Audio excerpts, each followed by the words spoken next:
And a very warm welcome. You're watching Gravitas with me, Molly Gambhir. Here's a look at what's lined up for you tonight. Let's get started.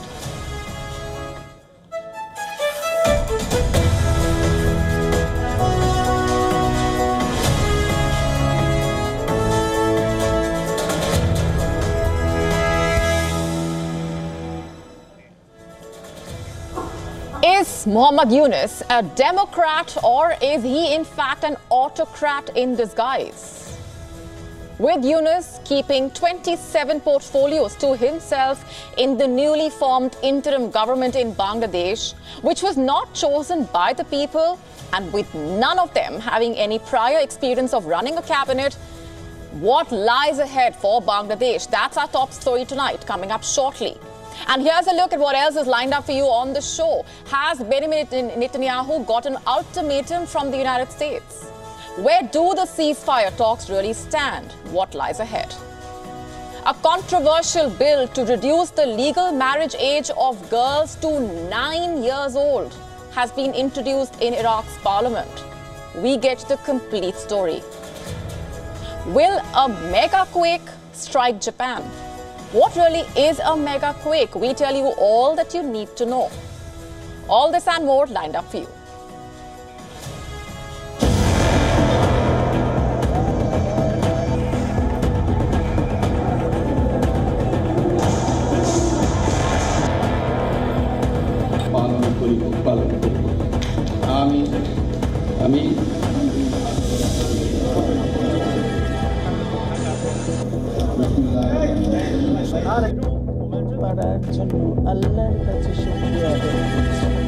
She wants to go back to Bangladesh. She does not want to spend her life outside.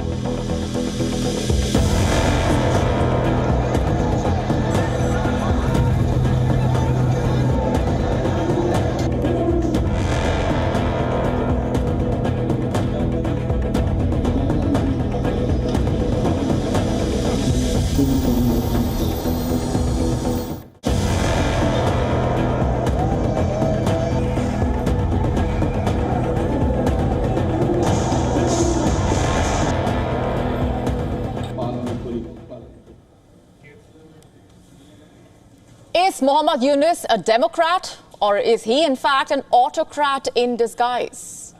This question is being asked because of this startling fact. In the newly formed interim government in Bangladesh, Muhammad Yunus has kept 27 portfolios to himself. Yes, you heard that right, 27 portfolios. And these are not just any positions, by the way. They are the heart and soul of the country's administration, key portfolios. We are talking about the Ministry of Defense, transport, food, housing, land, textiles and jute, agriculture, railways, power, commerce. These are the ministries that control the economic lifeline, the social fabric, and the very infrastructure of Bangladesh. If this does not scream absolute power, what does? That's the question being asked. You see, Yunus has always been a figure who commands respect on the global stage. Remember, he is known as the banker of the poor. He is a Nobel Peace Prize winner.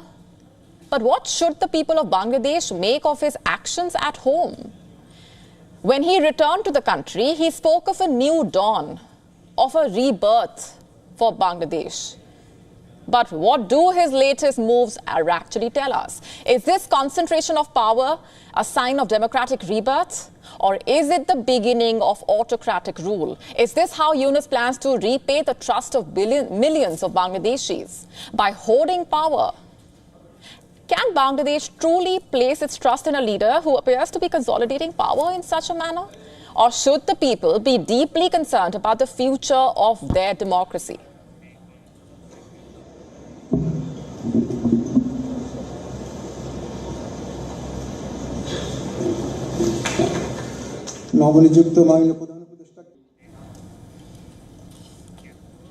You see, it's not a question of trust alone, but one of vigilance. Bangladeshis cannot just take him or the interim government's moves at face value. They would need to scrutinize every decision they make. After all, this interim government was not chosen by the people. And very crucially, none of them have any prior experience of running a cabinet. This government was installed by a group of students with the military lurking in the background. Is this the kind of democracy that Bangladesh has fought for, bled for, and longed for? This could just be the beginning of another chapter of instability and conflict in Bangladesh. The people have seen this before, the promises, the power grabs, the chaos. How different is this from the autocratic tendencies that Bangladesh has fought so hard to escape? Let's just turn our attention to the rest of the interim government now. The 17-member advisory council, sworn in during a ceremony attended by diplomats, businessmen, politicians on Thursday. It's a mixed bag, to say the least. Civil society representatives, environmentalists, former bureaucrats, and key figures from the student movement that ousted Sheikh Hasina are all part of this new regime. But that's not all. As per reports, 7 members lean towards the Bangladesh Nationalist Party, or BNP, or Jamaat-e-Islami. Brigadier General, retired, M. Sakhawat Hussain, who once called Hasina a classic autocrat, is a prominent figure in this new government. He, in fact, holds the Home Affairs portfolio. And then there is AFM Khalid Hussain, an Islamic scholar with ties to the far right Hifazat-e-Islam Bangladesh, and Farooq-e-Azam, a retired naval commando and freedom fighter. All 3 are reportedly Jamaat leaning. On the BNP leaning side, we have Dr. Muhammad Nazrul Islam, who has been often linked to the BNP and was reportedly involved in discussions with the Bangladesh army before Hasina's resignation. Adilur Rahman Khan, another figure with ties to the BNP, has a controversial past, having been convicted for spreading false information about a government operation against Hifazat-e-Islam members. And then there is Noor Jahan Begum, a close associate of Yunus, who has served as the managing director of the Grameen Bank. The question is her inclusion a sign of Yunus's desire for continuity, or a warning that he plans to run this government like a business, with him as the CEO and the people as mere shareholders? And the bigger question remains, what kind of government is this really? Is it a coalition of those brought together by an unusual situation to restore order and rebuild the country? Or is it compiled together to give the illusion of democracy, while real power remains concentrated in the hands of one man? Nobody knows whether this interim government is likely to rule far beyond the constitutionally mandated 3-month period. But will the opposition and the politicians who have been sidelined actually let this happen without a fight? Will former Prime Minister Khalida Zia, who has spent the last 4 years under house arrest, sit idly by while Yunus consolidates power like this? Or would she not see an opportunity to return to power and reshape the future of Bangladesh? Zia has already called for early elections, a demand echoed by her son, Tariq Rahman, the vice chairman of BNP, who is pushing for a transfer of power to a democratic government. The Awami League may also not be out of the picture. Sheikh Hasina's son, Sajib Wazid Joy, has made it clear that the party is ready to negotiate, that they are prepared to hold talks with the opposition, and that his mother is ready to return to Bangladesh whenever the announcement of fresh elections is made. Listen in, actually, to what he said exclusively to WION. Reorganized the Awami League, reactivated them so that now they are safeguarding themselves. Situation, it's not as bad as it was yesterday, but it's still a complete state of anarchy. There is looting, rioting, and looting going on throughout the country in all the cities. A few days she was in shock. She was very upset. She was very disappointed with the people of Bangladesh. But now she's in a better mood. Her spirits are up. She's much more determined to fight for her party. She has been in touch with many of our party leaders, so she's now back in leadership mode. So will Yunus, with his 27 portfolios, actually heed these calls? Or is this just a prelude to further entrenchment, where power is held tightly in the hands of a select few, while the masses are left to fend for themselves? The stakes could not be higher. Bangladesh's political landscape has always been unpredictable, and this moment is no exception. We have seen alliances form and crumble, promises made and broken, leaders rise and fall. The students who have backed this interim government may be filled with hope, but hope alone does not rebuild an economy. It does not restore law and order. So how long can this interim government last before it faces its first major test? Will it come from the opposition or from the people?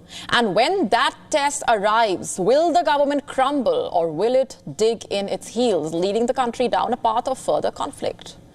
We don't know the answers, but one thing is absolutely clear. Bangladesh's political future remains uncertain, and we will have to wait and watch in the coming days, weeks, and perhaps months whether this new government is truly transparent and apolitical, or is this just a facade, a smoke screen to keep the people distracted while real power is being amassed behind closed doors? Can this interim government ensure democracy returns to Bangladesh with a fair and free election?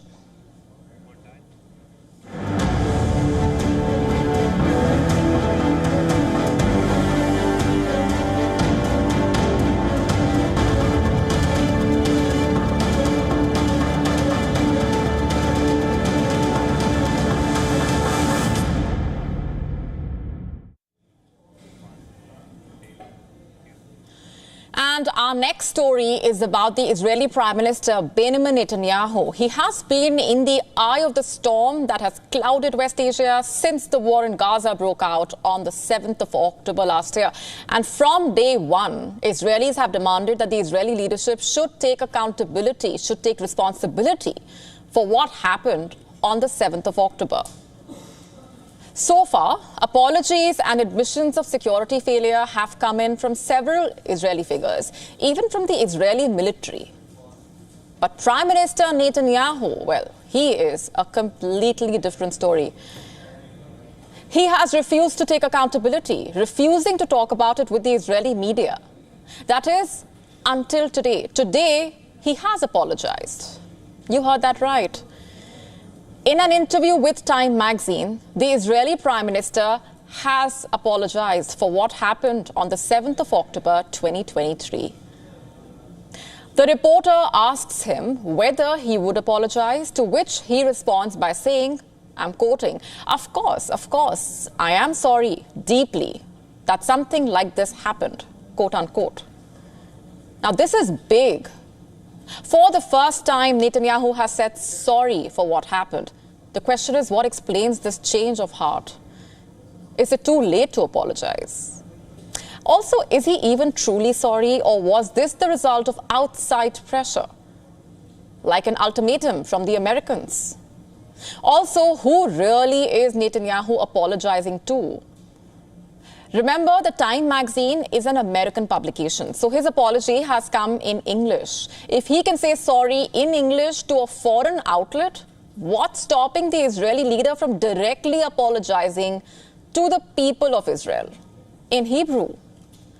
The fact that Netanyahu is yet to express regret to his Israeli Hebrew-speaking constituents is questionable, to say the least. It is sure to come off as detached, among other things. You see, during his recent speech to the US Congress, Netanyahu presented an image of unity, of an Israel standing together against Hamas. But in reality, Israel is far from united. Anti-government protests continue, with Israelis demanding Netanyahu's ouster almost daily. In fact, a recent Israeli media poll showed that over 70% Israelis want Netanyahu to resign. 70%. It's a damning indictment of just how betrayed the Israeli people really feel. Over 10 months on, Israel's military operations have reduced Gaza to rubble, with nearly 40,000 ordinary Palestinians losing their lives. And what's more, Israeli hostages remain in Hamas's captivity. On Thursday, Israel agreed to resume talks on a Gaza ceasefire deal under the mediation of Qatar, Egypt, and the US. This on a day when dozens of Palestinians were killed by Israeli attacks on refugee camps and schools in Gaza. This morning itself, the Israeli Prime Minister, the office of the Israeli Prime Minister, said in a statement that a negotiation team will be dispatched on the 15th of August to finalize the details for implementing the framework agreement. The announcement came after the mediators called on Israel and Hamas to restart the ceasefire talks, urging them to close all the remaining gaps. Now, all things considered, the fact that Israel has agreed to resume talks is a big deal. Still, the question remains, why now? Why has Israel agreed to talks now? So far, the truce talks have been paralyzed by political tensions as Netanyahu fights to stay on in power by any means necessary. He seemed to have been more concerned about preserving his image instead of actually paying attention to what the Israeli people have to say, what they want. So then, what explains this change of heart? Has the US issued an ultimatum to Benjamin Netanyahu? There are fears of an imminent Iranian attack on Israel. It could escalate the conflict into a wider regional war.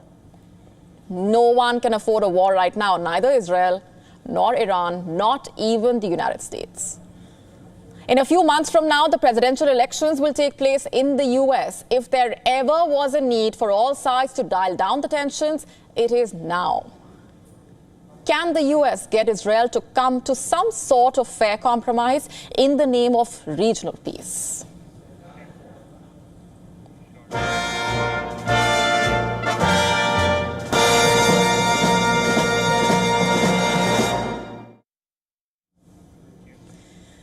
The men's Javelin final at the Paris Olympics went beyond the sporting boundaries.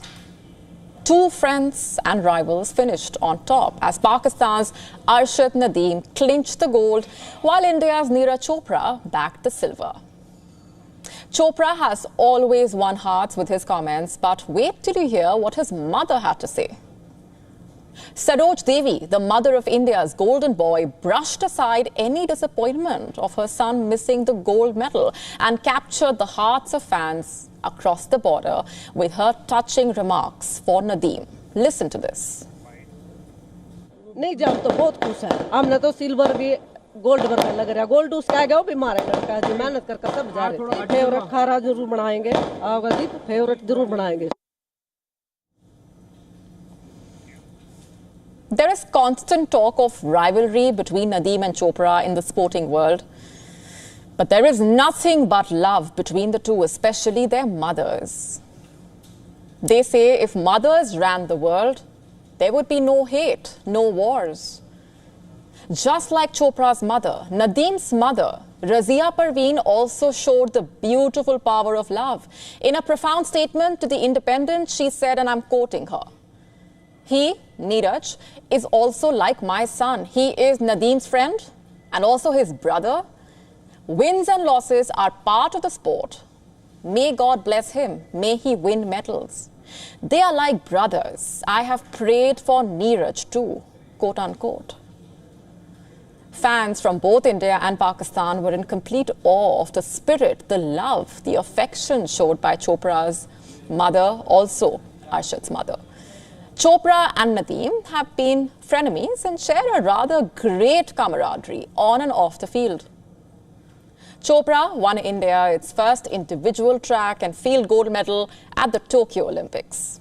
Nadeem, meanwhile, has achieved the same feat for Pakistan in Paris. 5 months before the final, Nadeem was struggling to acquire a new javelin. Chopra made a plea when he learned that his friend was struggling to get a new javelin. The duo shared the podium at the World Athletics Championships, Asian Games, and many other events. But this is the first time that Nadeem had beaten Chopra to a gold medal. me and Arsad competing since 2016, and God was always with me. I always win, but today in really great stage, Arsad win, and it's good for him and his country, and I appreciate him because he did really hard work, and if someone do hard work and do really good, if he threw really well, so we have to, because we know how much hard work we did and how much effort we have to give with throw. So it's good for Pakistan and also in India.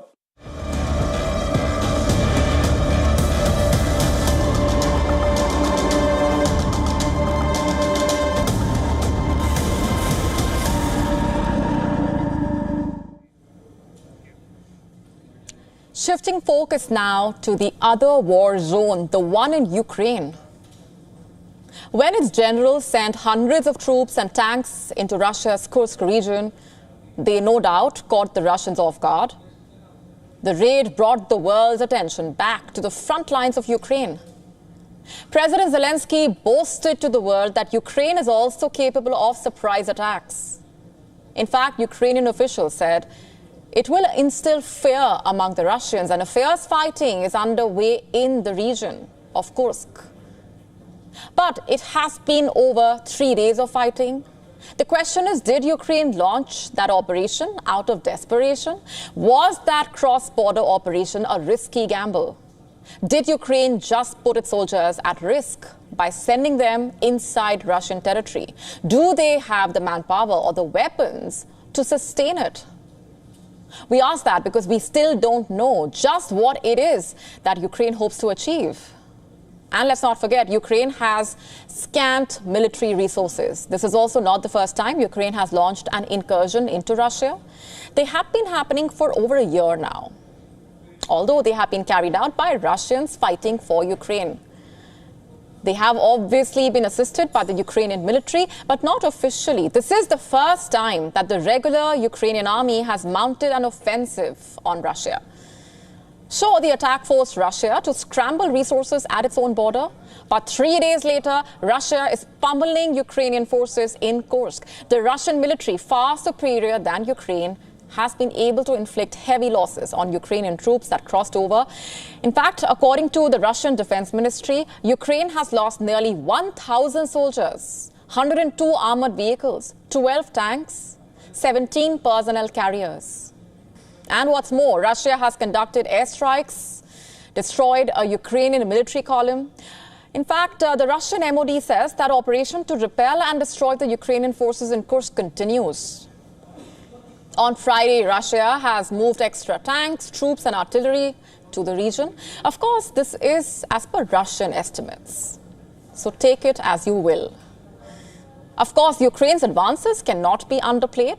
Sudza, a key town in Kursk, is now at least partially under Ukrainian control. It is next to a Russian gas terminal right on the border. It is key to supplying gas from Russia via Ukraine to Europe. That arrangement is reportedly going to end in January. Could the Ukrainian raid then be a bid to curtail a lucrative source of money for Moscow? Ukraine has already stated that any operation at the border would benefit Ukraine in future peace talks. So we know that with Kursk, Ukraine has a new bargaining chip against Russia. We told you all about this last night. But the success of that depends on how long Ukraine can actually sustain the current operation in Kursk. Russia can and has shown its unique ability to throw wave after wave of men forward in the battle. Surely Ukraine knows that it cannot afford to do the same until the wider importance of Ukraine's incursion comes to light. And there remains a huge question mark over the strategic goals of Alexander Syrsky, the new commander of Ukraine's forces. Recently, splits in his command have come to public view. As per reports, his subordinates are questioning his willingness to endure casualties in a battle of attrition, a battle in which Russia's superior manpower has prevailed. Ukraine has excelled when it has Western help, especially when it comes to targeting Russia's internal infrastructure, runways, naval bases, oil terminals, This time, things are a bit different. It has sent its own soldiers into enemy territory to achieve a much tougher objective.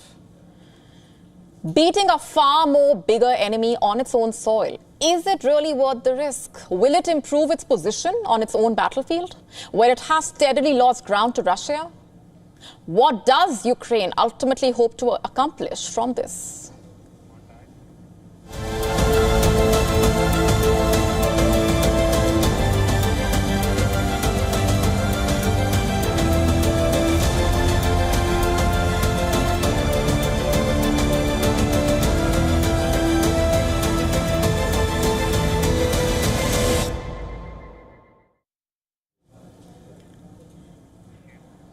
Africa stands on the brink of a potential health crisis. The continent is edging closer to declaring a public health emergency over the alarming rise in Mpox cases.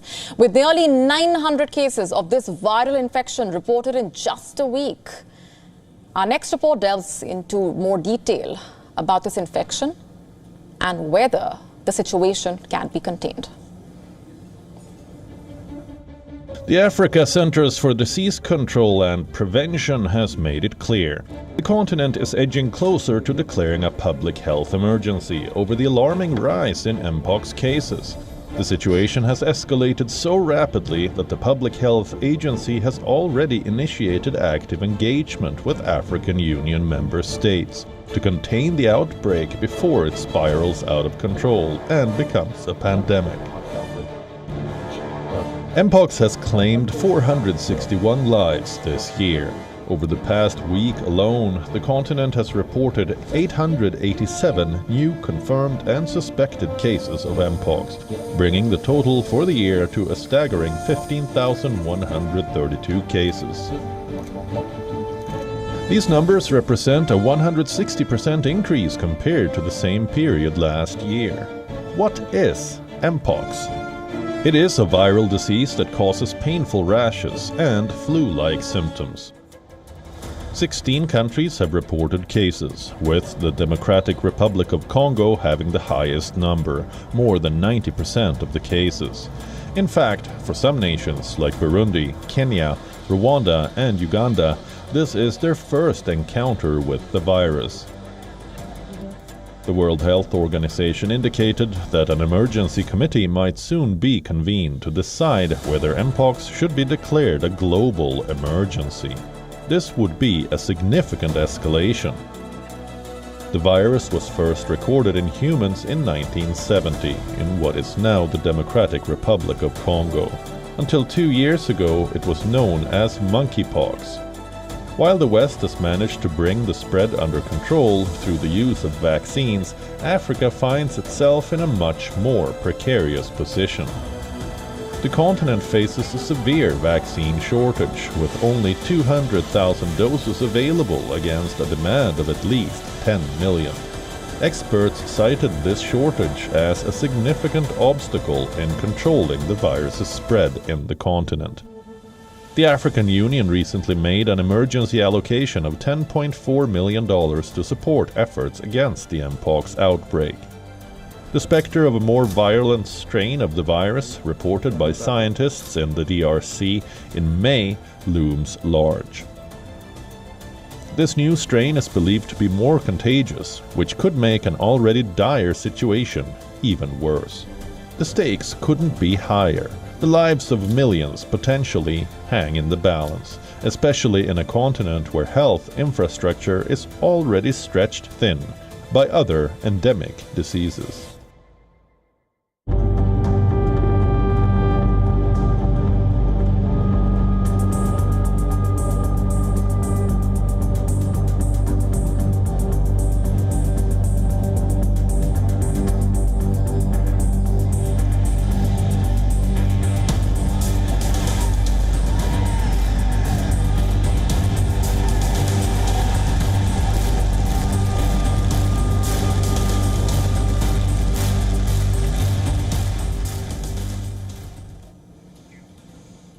On to Japan now.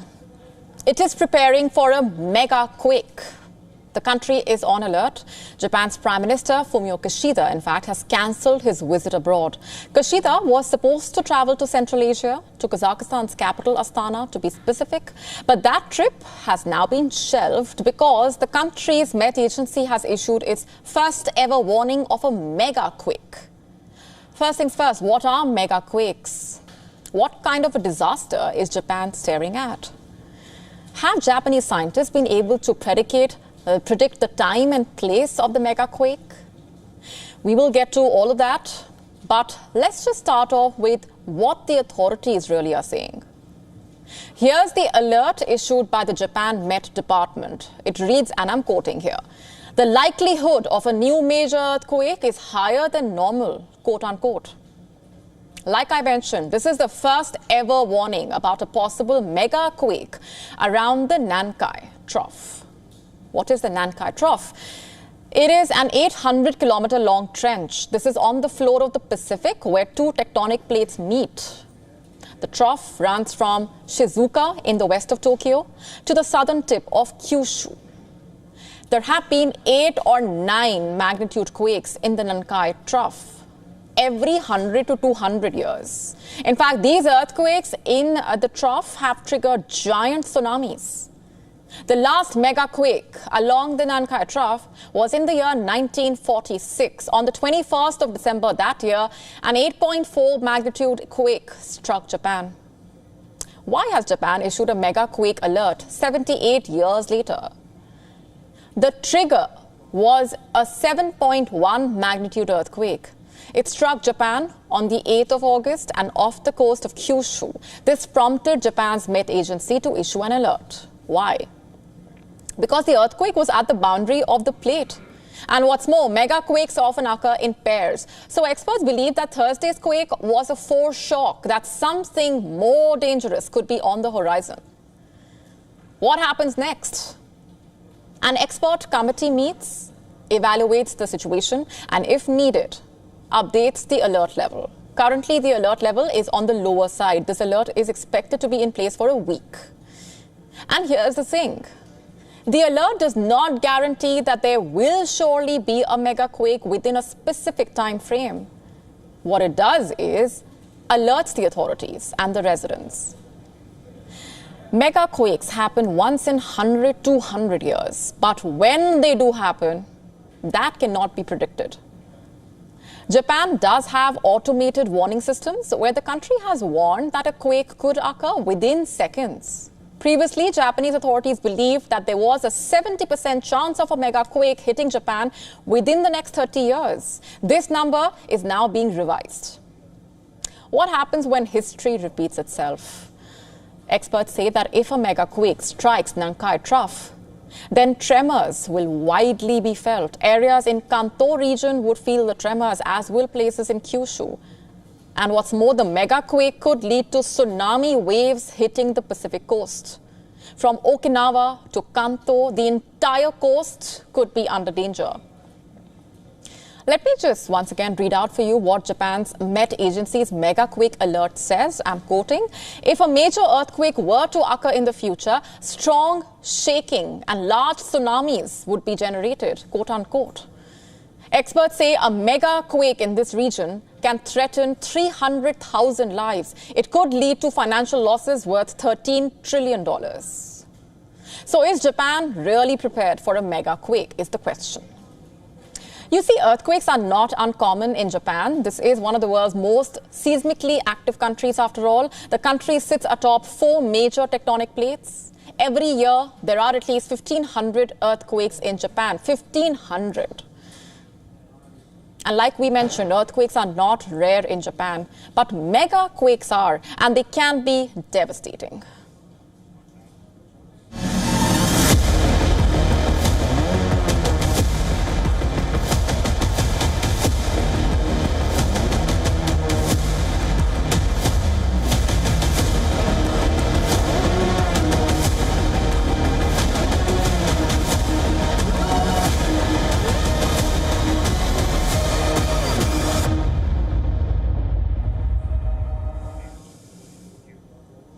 A gory crime in China is grabbing headlines around the world.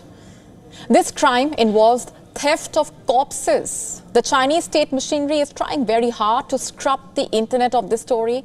Its reports are being taken down. Its mention has been banned. This crime involves a top company with links to the state. The company recruited criminals to steal dead bodies, reportedly. Where from? Crematoriums, medical labs. Why do you think the bodies were being stolen? Because this top Chinese company reportedly wanted to use human remains and the limbs of the stolen corpses to make material for bone implants. So bodies marked for cremation would disappear. Over 4,000 dead bodies were stolen from crematoriums in Yunnan, Chongqing, Guizhou, Sichuan. As per reports, bodies were stolen from at least 7 provinces and a total of nearly a dozen localities. In some cases, where bodies could not be stolen, they would be dissected. There were also cases where bodies were not cremated. The funeral homes would collect the cremation fees from the family, but they never cremated their loved ones. Can you believe that? The crematorium staff being hands in glove with the thieves and this big shot company. Reports say the crematorium staff would roughly dismember the bodies so that they could be transported to the next destination. And where would the bodies go, you ask? To this biomaterial firm, Shanxi Osteorad Biomaterial Company. This company was purchasing dead bodies reportedly for as much as $1,400. In some cases, it also bought corpses for $3,000 each, allegedly. When the police raided some facilities, they recovered 18 tons of bones, also over 34,000 semi-finished and finished products. This is a huge embarrassment for Chinese President Xi Jinping. For years, he has been trying to project China as a state with zero tolerance for crime and corruption. And now you have a case as gory as this. It involves at least 75 suspects. They range from funeral home managers to doctors. And of course, you have the shareholders of the company profiting from the theft, apparently. We would never have been able to tell you this story had a well-known criminal lawyer not published the details of this case on social media, because Chinese authorities have been trying their best to cover up. Chinese state broadcaster CCTV carried a small report on this case only to remove it hours later. The article, written by Chinese mouthpiece Global Times, also has disappeared. But none of this has stopped the story from spreading like wildfire, generating anger among those who read it. So guess what China has done now? It has banned conversation on this topic on Chinese social media platform Weibo, as if it never happened. Clearly, China is trying to save face. You see, we are talking about corpses being stolen here, about people being denied dignity in death, about people being denied the opportunity to cremate their loved ones. All because greedy Chinese businesses want to make profits. The entire system is corrupt, it seems. Chinese anti-corruption body also going after China's funeral homes. Investigators made a series of arrests. The funeral homes are being accused of quoting opaque prices. And to top that, the service they are providing is substandard. Also, these funeral homes are extremely corrupt. The theft of dead bodies is proof. And guess what? These are state-run funeral homes we are talking about. What happened to Xi Jinping's anti-corruption drive? These stories are a proof that crime and corruption remain rampant in Xi Jinping's China.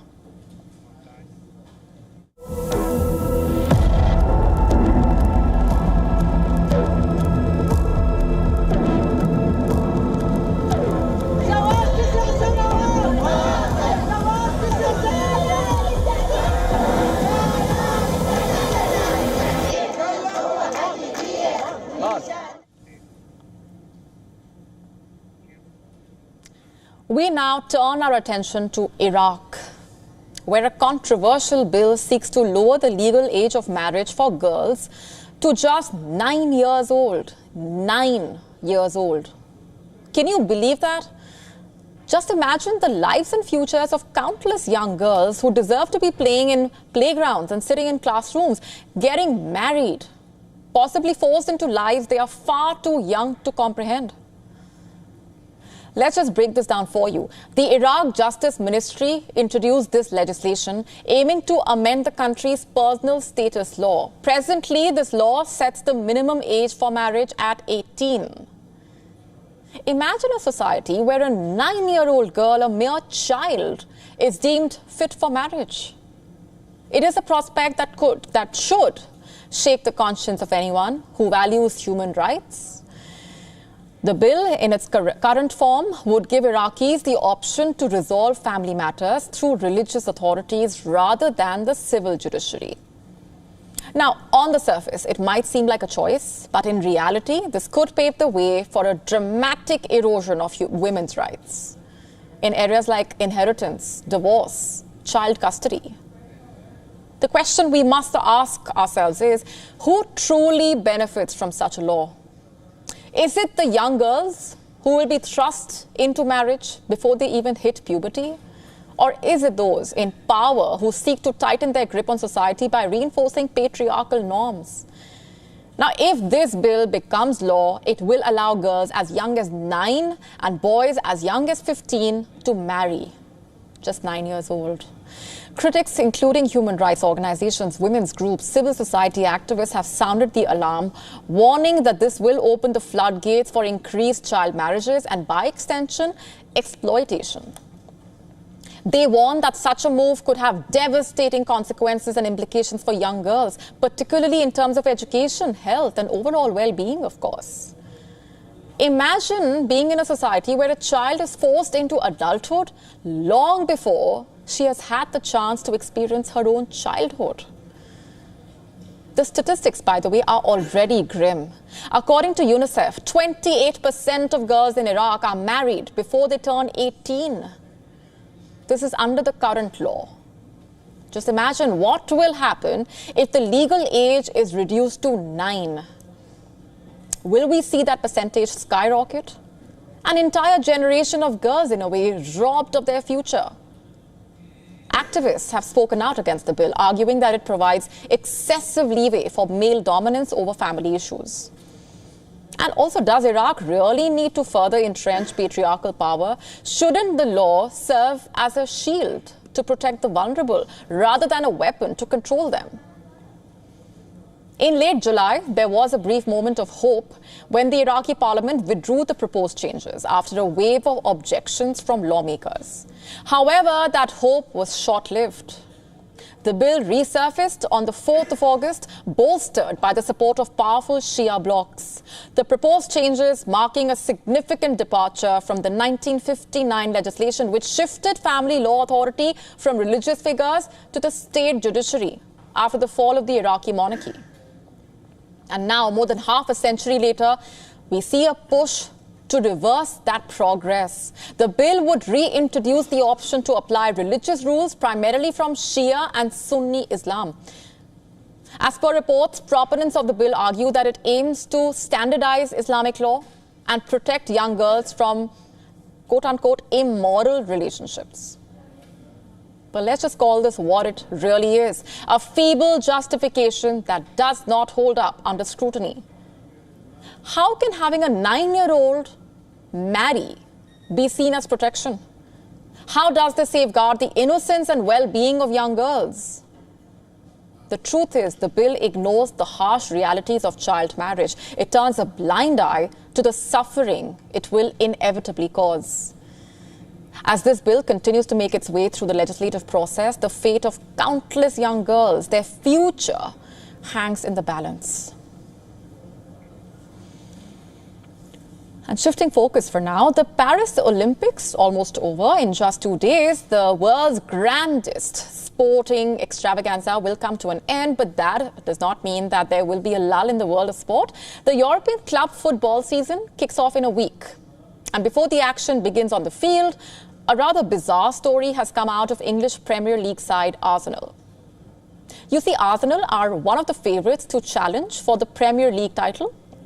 In fact, the Gunners will head into their 5th season under head coach Mikel Arteta.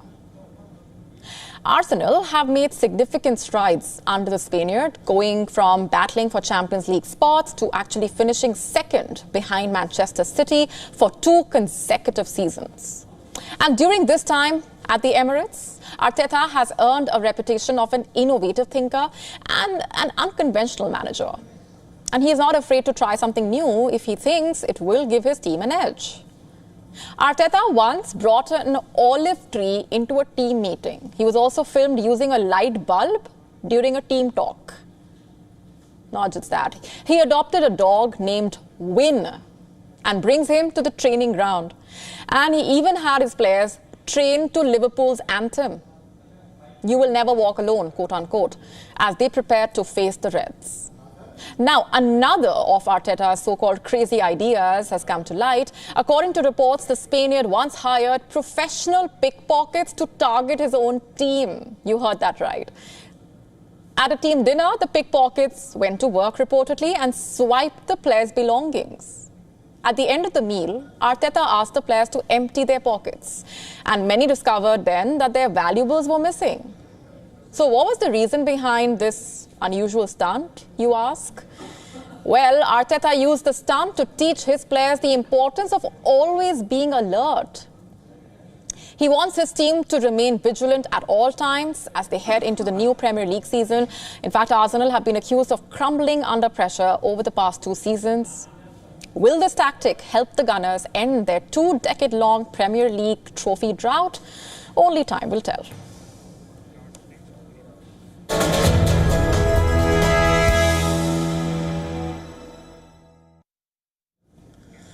And it's now time for Gravitas Recall. On this day in the year 1945, the second atomic bomb was dropped on Japan by the United States. The bomb was dropped on the 9th of August on the city of Nagasaki. In the early 20th century, the city had become a major shipbuilding center. It was, in fact, this industry that led to Nagasaki being chosen as the target for the second atomic bombing. Between 60,000 and 80,000 persons were killed. Although the exact figures are difficult to actually state because many records were destroyed by the bomb, estimates indicate that some 40,000 people were killed immediately, while the rest died within the next few months because of burns, injuries, or radiation exposure. The terrain and smaller size of Nagasaki reduced the destruction of life and property as compared to that of the atomic bomb explosion over Hiroshima. But the bomb dropped on Nagasaki.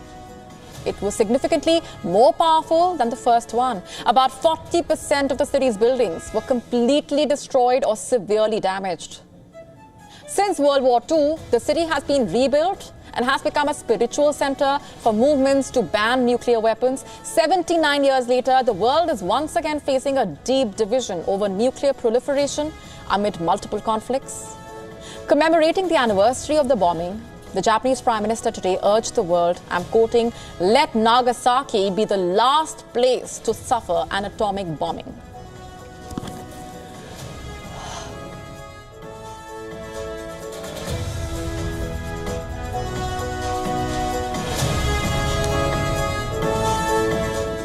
On that note, it's a wrap on this edition of Gravitas Tonight. This is me, Molly Gambhir, signing off. Thanks very much for watching. Have a good weekend.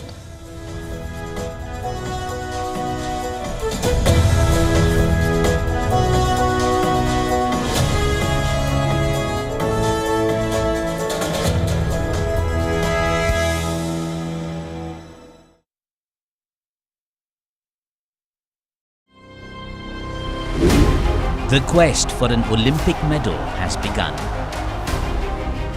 History is being made at the Paris Olympics. Manu Bhaker has created history here in Chatroom. And the history makers are speaking exclusively to WION. I'm living my dream, and it's not like it's going to end here. The best in the world have descended upon Paris, defying gravity and setting new benchmarks. And we are there to cover it all. The Olympic Games are the pinnacle of sport, and they demand sacrifices from both sportspersons and those covering it. I'm Digvijay Singhdeo, and I will be tracking the best in sport from here in Paris. Can Team India reach a double-digit medal tally? The Olympics, it's a sweet bread, but it comes with pressure, for sure. Watch Gunning for Glory through the Paris Olympics at these times on WION. Namaste. Hello friends. We did Dr. Subhash Chandra show, popularly known as DSC show, for 4 years, from August 2014 to August 2018. 28 states of Bharat. Of course, we reached out to all of you in 190 countries across the world. The show was very successful. Each episode was being watched by almost 25 million people every week. For past 6 years, the demand of the show has never died down.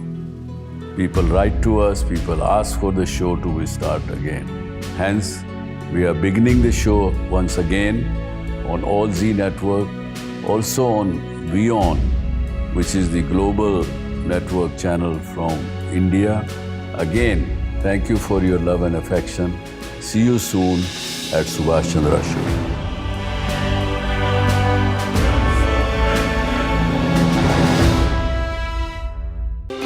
To bring the benefits of the Subhash Chandra Show to your educational institution, teachers and students, send an invitation to Juhi Jha at yoursarthi@such.org.in. This week on Take It Out, we tell you everything about the digital arrest scam.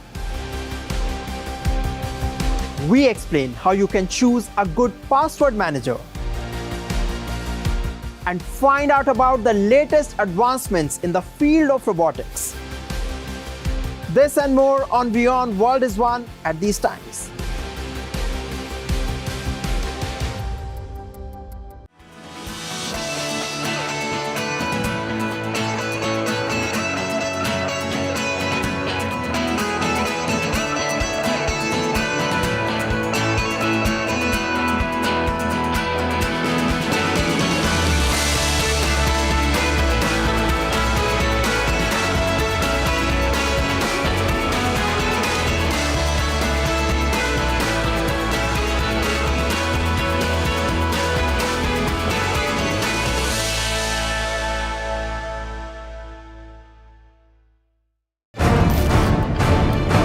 Anger, protests, death and curfews since Nigerians nationwide rallied for the first of the 10 planned days of rage over a deepening cost of living crisis. President Bola Tinubu appeals for protests to end after bloodshed. Kenya introduces slam dams to various regions in efforts to protect communities from floods. And meet wild, charming, smart courage, a male catwalk coach who is changing the stereotypes about fashion. Wild of Africa at these times on WION World is One.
As Paris Olympics 2024 is currently underway, we look at some must-watch movies based on the event.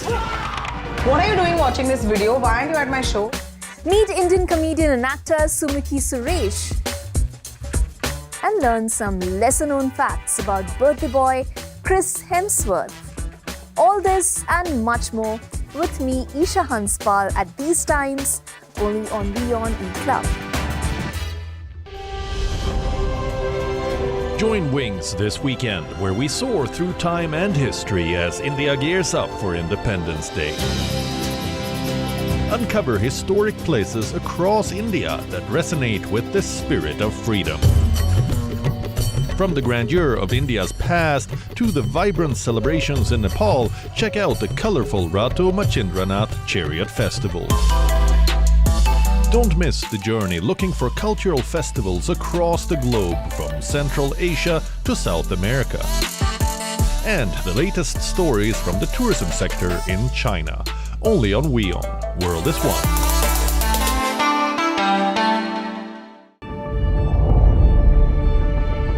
The Earth is sending distress signals.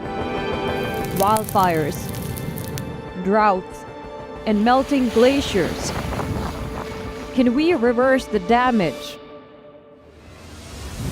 Explore the harrowing effects of climate change. It's a wake-up call. Global emergency.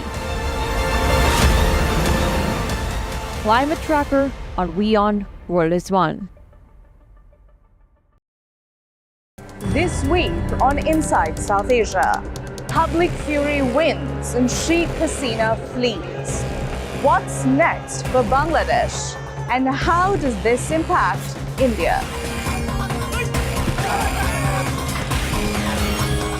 Years after abrogation of Article 370 in Kashmir, what are the changes and challenges?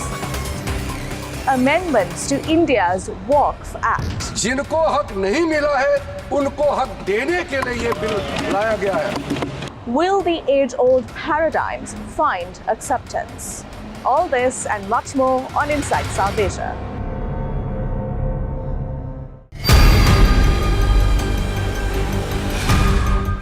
Massive turning point in the West Asia conflict. Israel opens Iran war front.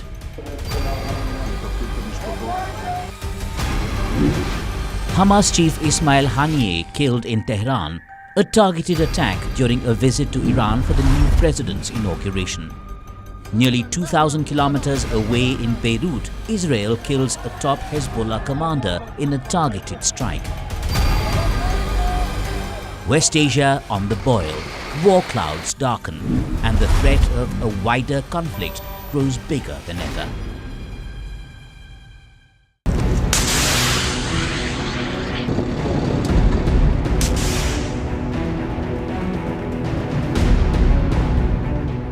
This week on the West Asia Post, Hamas has a new chief, Yahya Sinwar.